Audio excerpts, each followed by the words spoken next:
Welcome to my channel kids. चलो आज हम देखते हैं एक नई कहानी।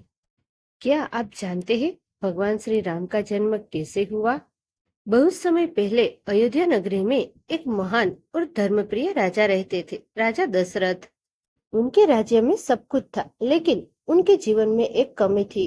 उन्हें कोई संतान नहीं थी। तब महान ऋषि वशिष्ठ ने राजा दशरथ को पुत्रेष्ठ यज्ञ करने की सलाह दी।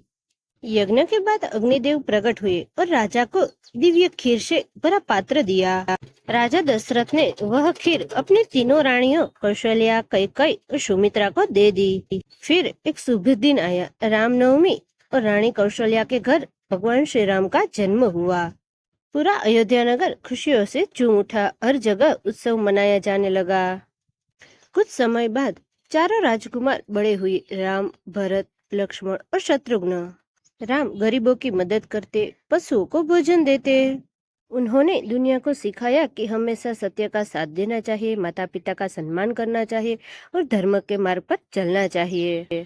इसलिए हर साल रामनवमी के दिन भगवान श्री राम का जन्म उत्सव श्रद्धा और खुशी से मनाया जाता है। Thanks for watching kids. ये कहानी आपको पसंद आई हो, लाइक करें, शेयर करें, सब्सक्राइब करें एंड कमेंट करें।